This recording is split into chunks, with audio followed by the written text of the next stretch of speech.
First in high definition from the station on your side, this is WAVY News 10. We begin with breaking news on an escaped inmate. Newport News police arrested a work release inmate from Portsmouth who disappeared 3 weeks ago. Now officers tell us they've picked up Anthony Ruffin on Oak Avenue. Last Monday, we reported that he was wanted by Portsmouth authorities as an escapee and for 2 counts of assault and battery. Portsmouth Sheriff's Office said that it forgot to update a shared police database after he disappeared. Authorities did not notify the public he was on the loose for 2 weeks. But again, at this time, escaped inmate Anthony Ruffin is in police custody. Now, a former local police officer is accused of seeking sex from a 12-year-old girl. Investigators say when he showed up to meet the child, he had his own baby girl in the back seat of his car. What Clayton Lawrence didn't know, Gloucester County deputies were waiting for him. In our top story, 10 on your side's Katie Collette explains how they got him. Katie? Tom and Nicole, Gloucester County investigators tell me this all started with a wrong number. They say a 12-year-old girl tried to text a friend but accidentally messed up the phone number and instead sent the text message to a stranger, Clayton Lawrence. Investigators say he struck up a conversation with a young girl, a conversation that eventually turned sexual. Gloucester County investigators call it a textual conversation, one they say this man, Clayton Lawrence, had with a 12-year-old girl for 3 days. A girl they say told him she was 12 in one of those texts, and then they say Lawrence went way too far. At one point, he sent her a photograph of his genitals. Major Daryl Warren says that's when the child went to her parents, who then went to the sheriff's office, who set up a sting for the 27th. Warren says a lieutenant set up the meet for 2:15 in this parking lot off of George Washington Memorial Highway. Posing as the 12-year-old, he told Lawrence they'd meet for sex here. And as Lawrence drove to the meeting place, investigators say he texted who he thought was the girl to make sure they were still on. When he arrived, they say he sent another text asking where she was. She says, "I'm here, I'm over by the playground." So he pulls in, that led him to the parking lot. Something investigators didn't expect? He had brought his 12-month-old daughter with him to meet what he thought was a 12-year-old girl. A deputy quickly pulled up to Clayton's car. When he saw the deputy, he got out, brought his daughter out of the vehicle, and started to walk over to the playground. But investigators didn't believe for a second this was just another day at the park. They took the little girl and took her father into custody. And I think it's important to get somebody like that off the street as fast as you can. Now, the 1-year-old is with her mother, who investigators say is separated from Lawrence. Lawrence is charged with child pornography and using a phone to solicit a child. New at 6, hear from Clayton's neighbor, who certainly has a lot to say about his character. Tom? And we have more now. We did some digging and learned that Clayton Lawrence was a Hampton police officer for a year beginning in 2006. A division spokesperson says Lawrence resigned. He is in the Gloucester County Jail until a bond hearing is scheduled. Well, some of you might be asking, how do I protect my child? And parents, it might make you a little uncomfortable, but law enforcement says monitor your children's activities both online and on their cell phones. I have a 13-year-old daughter, and I'm going to know who my daughter's conversing with on a daily basis. And if I don't recognize a name, if I don't recognize a number, I'm going to be asking questions. And based on the responses I get is whether she's still going to have a phone or not.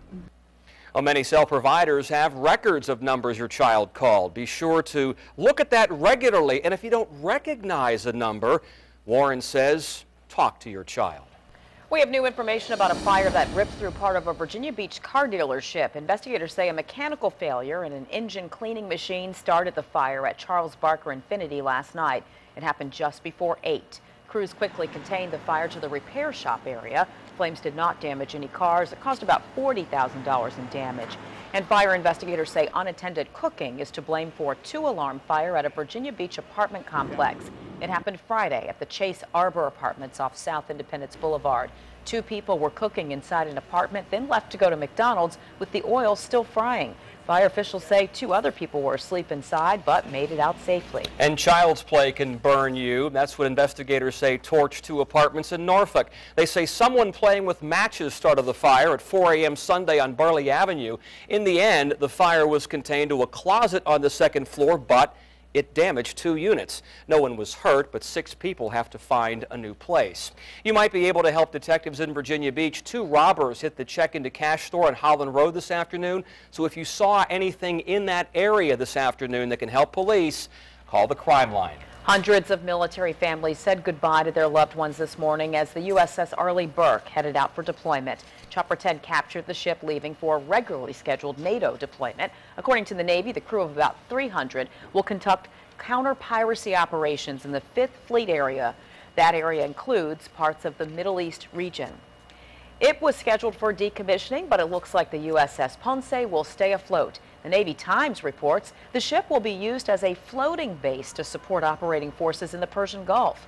It'll be modified to support mine-sweeping MH-53 Sea Dragon helicopters.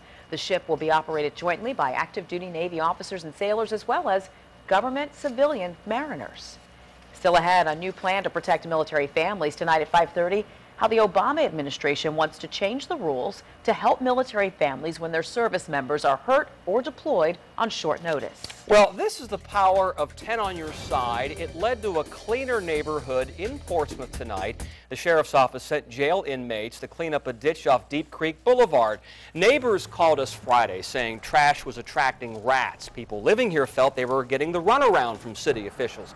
Turns out Norfolk Southern Railroad is responsible for this piece of land, and after our story aired, the sheriff's department promised to send out crews this morning. And as you can see, they did. If you've been anywhere near a gasoline pump recently, you know it's costing you more. In Virginia Beach, for example, the average price for regular up 5 cents last week to $3.36 a gallon. That's in line with a national average of $3.39, according to Virginia Beach's gasprices.com. Officials say the situation in Iran and refinery issues led to the cost hike. Now, we've made it easy for you to find the cheapest gasoline in your area. Just log on to WAVY.com and search the term Gas Buddy. Recovery operations were interrupted again today in the search for victims of the capsized cruise ship off the coast of Italy. Workers had to leave the Costa Concordia because of bad weather. They're still looking for more than a dozen bodies. The rough seas also stopped efforts to remove thousands of gallons of fuel from the ship.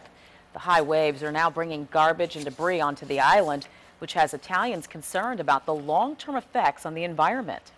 Let's hope we are able to solve everything without pollution. That's the main worry. That is the serious worry we have, my God. Officials will have an island-wide meeting to discuss how to protect the area from pollution. Meanwhile, officials warn it could take up to 10 months to remove that ship from the seabed. A Virginia Beach couple survived the crash. They returned to Hampton Roads just days after the incident. Police in Florida are investigating an interstate pileup that killed 10 people. It happened early Sunday near Gainesville. Police say smoke from a brush fire made the darkness worse. The smoke blinded many drivers while others stopped because they couldn't see. But cars and trucks quickly started smashing into each other. Look at that there. Witnesses describe the scene as mass chaos with people crying, stuck in their vehicles, and no visibility. The Florida Highway Patrol had just reopened that interstate. We are learning more about an accident that left a Hampton woman dead over the weekend. Hear what police say she did moments before the crash. But first, this family again has gone through hell, and I'm tired of it. Anger and frustration surround the case of a missing toddler tonight. The disturbing evidence home. And waiting for a college acceptance letter. It can be stressful, but once you are accepted, it's over, right? Apparently not. We're on your side with a mistake one college is apologizing for. And to look at our tower cam, lots and lots of sunshine, but a cooler day today. A little cool yesterday, but even cooler today. Highs 52, but we're going to warm up in a big way in the forecast in just a couple of minutes.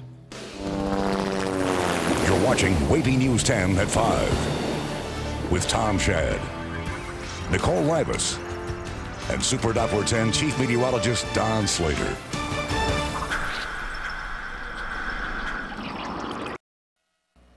There's new information in the search for a missing toddler in Maine. Police say they found the girl's blood inside the basement of her father's home, though they are not saying how much. They are awaiting the results of more tests. No one has seen 20-month-old Ayla Reynolds since mid-December. She was staying at her father's house when she disappeared, and the family wants answers. I want Ayla home. I want somebody in that family have the guts to come up and tell the state police who has her or where she is so we can bring her home once and for all. On paper, this is a missing persons case. Police have not charged anyone with a crime or named any suspects yet, but they do suspect foul play. Talk about being in the right place at the right time. A Texas sheriff's deputy was on patrol this weekend when he saw the taillights of a car in a lake. 2 women were trapped inside, their faces pressed against the back window, calling for help. The deputy called for backup, and look at that. He waded in the water. He broke the window and pulled those women to safety. They suffered only minor injuries. They said they got lost trying to find their way home. A mistake left dozens of college students heartbroken. On Friday, hundreds of students learned via email they were accepted to Vassar College in New York. But a computer glitch mistakenly told 122 early applicants they got accepted when 76 of them got rejected. Vassar says the mistake is a system error and it sent out corrections as soon as possible. Well, home break-ins, they are crimes of opportunity. But tonight, 10 on Your Side teams up with Virginia Beach Police to show you ways that you can crack down on crime and keep your home safe. Hundreds of thousands of Jeeps under investigation for airbag failures. 10 on Your Side tells you which vehicles are having problems.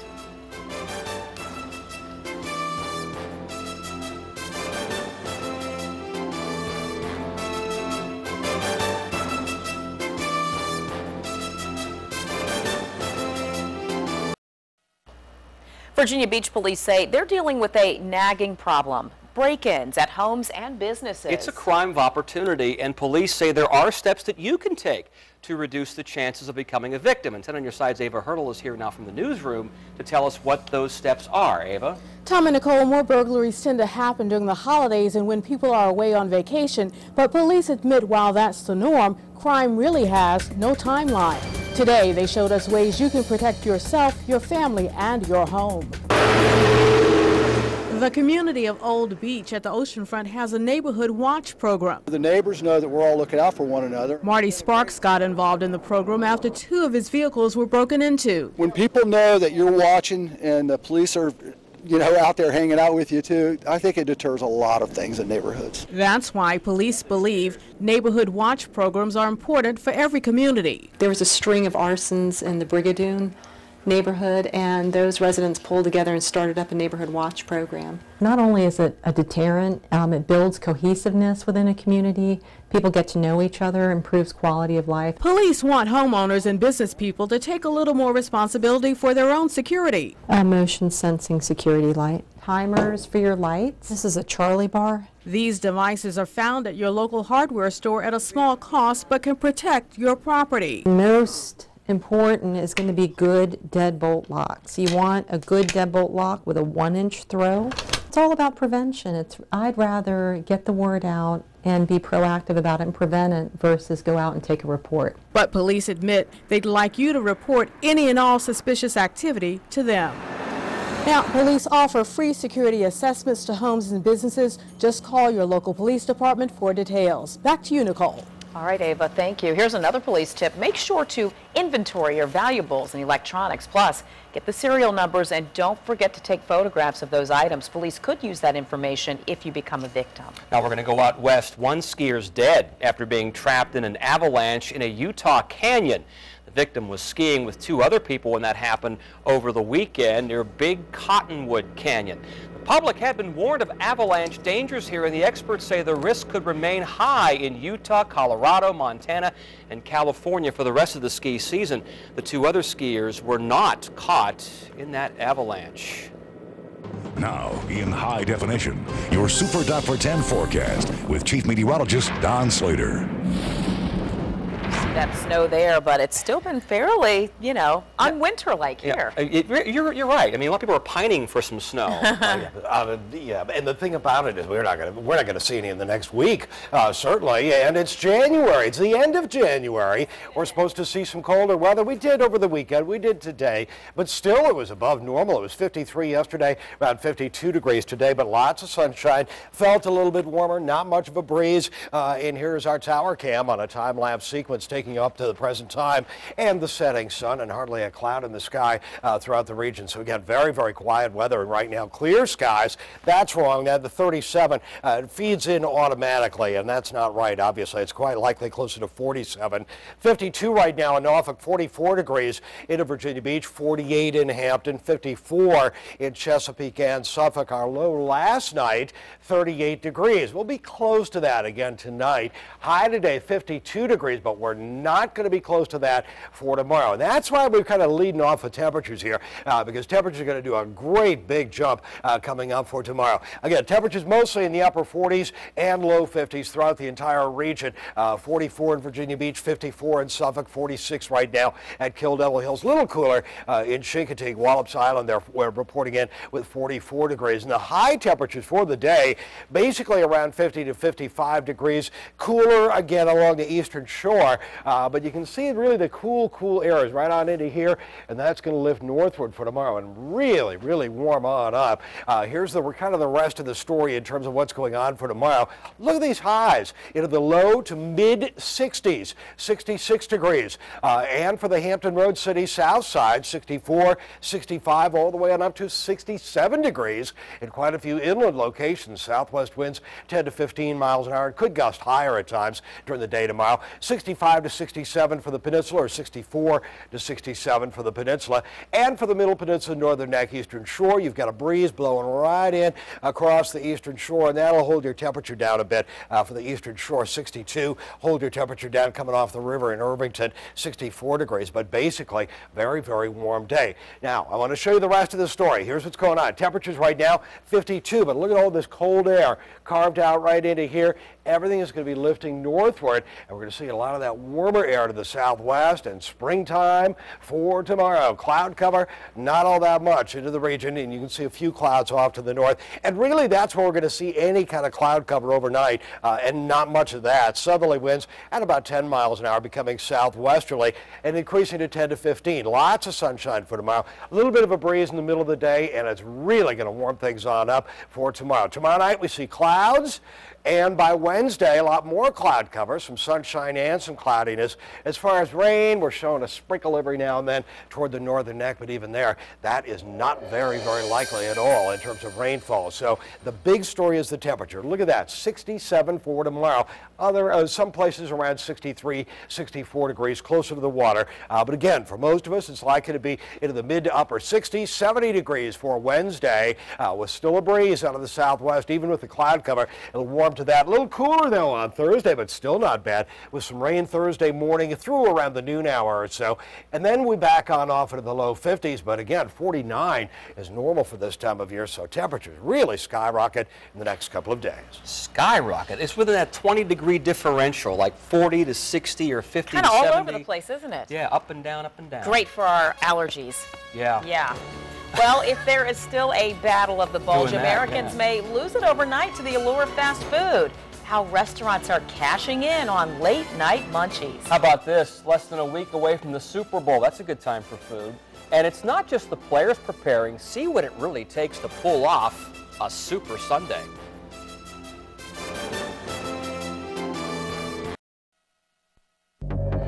In tonight's Consumer Alert, airbag failures on Jeep Liberties. Federal regulators are stepping up their investigation to figure out why the bags are inflating without a crash. So far, 50 people have been hurt when their airbags went off without warning.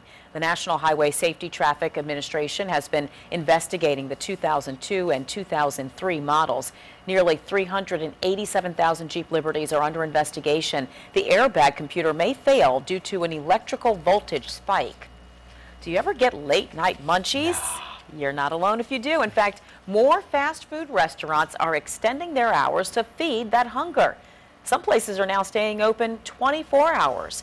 Restaurants are counting on those late-night cravings to help grow their revenue. But you can bet it's also being blamed on expanding waistlines. How about that? Despite those resolutions to lose weight and the constant push to eat better, America is still a fast food nation. We need 24-hour gyms everywhere, huh? Well, no one says you have to go to the drive-thru 24 hours a day, do you?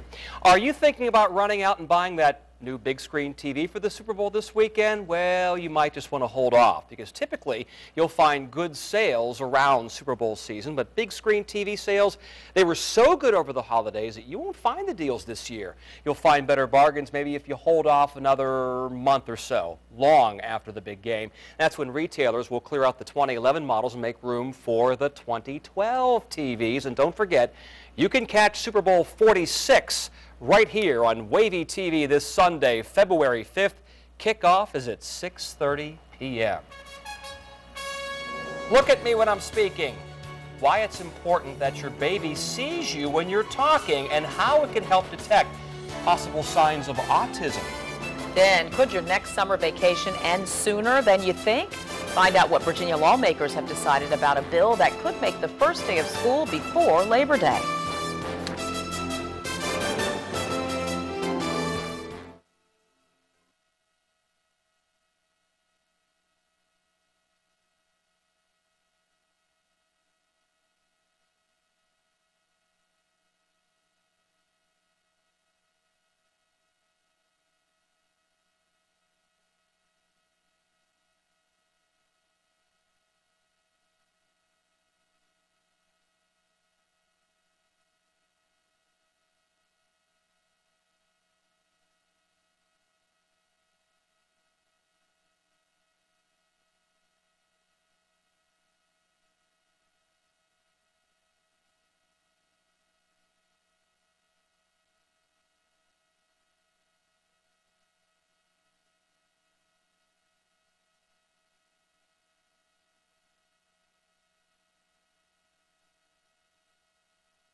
And they probably cost like 20 bucks a piece or something because they're broadcast TV. Thank you. Hello, Melanie.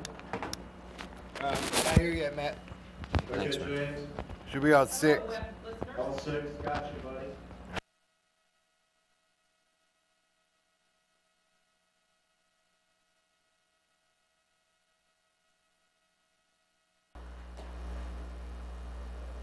Stephanie. What up, Matt? Hey.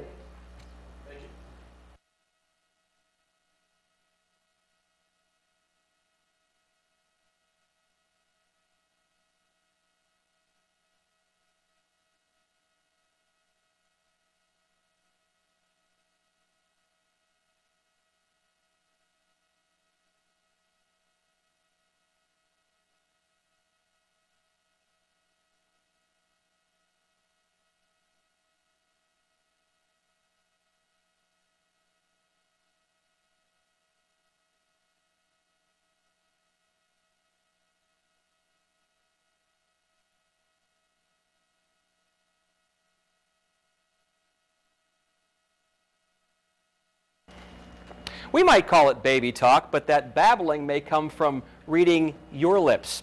A new study shows babies become lip readers for a brief period of time when they're first learning to talk. The dots on this picture represent where 4-month-olds focus when someone is talking, primarily the eyes. Around the 6-month mark, babies begin to shift their attention to your mouth. The Baby Lab at Florida Atlantic University studied more than 400 infants for about 2.5 years. As babies are learning how to speak, they become lip readers. They begin to lip read, and once they master the basic sounds of their own speech, their own language, they no longer have to look there. There's a good lesson here, so be careful what you say around a baby, right? Researchers say this testing can diagnose autism sooner. And if a child's eyes do not focus on the mouth by 14 months, it could be a sign of developmental difficulties. Well, stay with us. WAVY News 10 at 5:30 starts right now.